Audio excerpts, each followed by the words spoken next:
खबर जनपद उधम सिंह नगर जिले के केलाखेड़ा क्षेत्र से है। मिली जानकारी के मुताबिक 30 जनवरी को विजिलेंस की टीम ने थाना केलाखेड़ा में तैनात एसआई मोहन सिंह बोरा को 4,000 रुपए की रिश्वत लेते रंगे हाथों दबोचा था। अब विजिलेंस को सूचना देने वाला ग्राम गणेशपुर निवासी आरिफ सामने आ गया है। मीडिया से रूबरू होते हुए उन्होंने बताया कि एसआई मोहन सिंह बोरा ने 20,000 रुपए की बात कही थी। आरिफ ने बताया कि मुझे एसआई द्वारा दबाव बनाया जा रहा था, जिसको लेकर 28 जनवरी को सतर्कता अधिष्ठान के हेल्पलाइन नंबर 1064 पर शिकायत की गई। बिजली विभाग के जेई द्वारा बिजली चोरी करने का आरोप लगाते हुए उसके विरुद्ध थाना केलाखेड़ा में शिकायत दर्ज कराई गई थी, जिसको रफा दफा करने को लेकर 4,000 रुपए की बात तय हुई थी।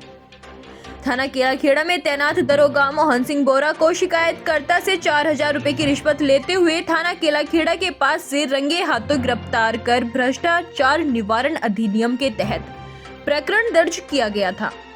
आरिफ ने आम जनता से अपील की है कि कोई भी अधिकारी रिश्वत मांगता है तो टोल फ्री नंबर 1064 और व्हाट्सएप हेल्पलाइन नंबर पर संपर्क कर भ्रष्टाचार के विरुद्ध अभियान में अपना महत्वपूर्ण योगदान दे। केलाखेड़ा से रक्षपाल सिंह की रिपोर्ट। को बुलाने के लिए मुझे मजबूर होना पड़ा था, क्योंकि सर मुझसे जो है रिश्वत मांगी जा रही थी 4,000 रुपये की। जी।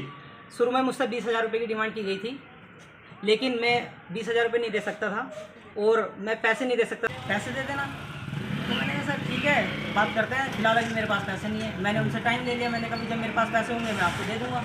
तो कितने पैसे देने के लिए आप कितने सोच रहे थे कि आप कितने दे दें और कितने में निपट जाए?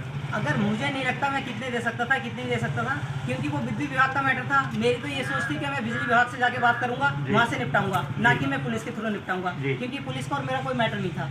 लेकिन उन्होंने मुझसे कहा कि भाई आप यहाँ का मैटर निपटा दो, हमें दे दो, वहाँ का आप निपटा लेना पुलिस। तो जहाँ तक हमें जानकारी मिली है तो विद्युत विभाग के कुछ कर्मचारियों से हमारी वार्ता हुई है, उनका कहना तो ये है कि किसी प्रकार की जो है तहरीर दी ही नहीं गई थी थाने में। नहीं ऐसा कुछ था? बिल्कुल, मैंने अपनी आंखों से तहरीर पढ़ी थी जी, बोरा जी के हाथ से लेके। जी ठीक है ना, उसमें लिखा हुआ था मेरे खिलाफ। तो उसमें कोई मुकदमा दर्ज हुआ था? उसमें मुकदमा नहीं लिखा हुआ था, उसमें सिर्फ एप्लीकेशन की गई थी। उसमें लिखा हुआ था कि कानूनी कार्रवाई की जाए। जी, ठीक है ना, तो मैंने कहा था सर ऐसा मुझे टाइम दीजिए। तो किसके नाम से तहरीर गई थी? क्योंकि विद्युत विभाग में तो सैकड़ों हजारों कर्मचारी हैं, किसके नाम से तहरीर गई सर थी? उसमें फरहान जी का नाम था एप्लीकेशन में। तो फरहान जी मतलब किस पद पर हैं, कार्यरत हैं विद्युत विभाग में? सर वो मुझे नहीं पता किस पद पे हैं, लेकिन फिलहाल उस एप्लीकेशन में फरहान हुसैन और सन ऑफ मुझे याद नहीं रहा क्या लिखा हुआ था, लेकिन उनके थ्रू दी गई थी एप्लीकेशन में शिकायती पत्र जो था मेरे।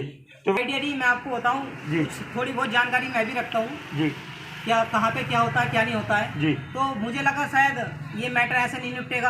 मैंने उनको 3-4 दिन घुमाता रहा, मैंने कहा सर मुझ पर पैसे नहीं है। मुझे लगा शायद कहीं ना कहीं ये मना कर दें कि चलो छोड़ो, जो हो गया सो गया, इतनी सी गलती की इतनी बड़ी सज़ा नहीं होनी चाहिए।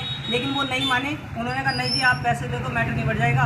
तो मुझे लगा कि भाई ये ऐसे नहीं निपटेगा, तो मैंने बस सोचा और मैंने कॉल कर। तो विजिलेंस को आपके नहीं, मैंने टोल फ्री नंबर 1064 पर कॉल की थी जी, तो उसके थ्रू मैंने शिकायत दर्ज कराई थी वहाँ। अच्छा, विजिलेंस ऑफिस में। ठीक, और आगे किस प्रकार की कार्रवाई और चाहेंगे? सर मैं जो विजिलेंस ने काम किया है वो अपने हिसाब से किया, अपने स्तर से किया है जी।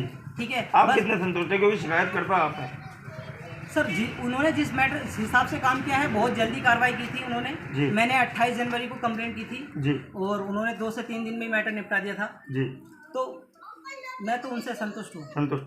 तो आगे आपको एक बात बताना चाहता हूँ, मैं एक आम नागरिक हूँ, ना मैं किसी पद पर हूँ, मैं एक नॉर्मल सा बंदा हूँ, लेकिन मैं ये जनता को एक मतलब आपके चैनल के माध्यम से संदेश देना चाहूँगा, क्या हर एक बंदे को जागरूक होना चाहिए कि भाई हमारे क्या अधिकार हैं। किसी को भी रिश्वत नहीं देनी चाहिए। अगर कोई आपसे पैसे की डिमांड करता है तो आप उससे पूछिए किस चीज़ के पैसे, काय के पैसे। भाई हम मेहनत मजदूरी करके कमाते हैं, आपको जब सरकार ने रखा है तो आपको उस चीज़ की तनख्वाह दे रही है सरकार, वो आपका काम है, तो आप अपना ड्यूटी निभाइए ना।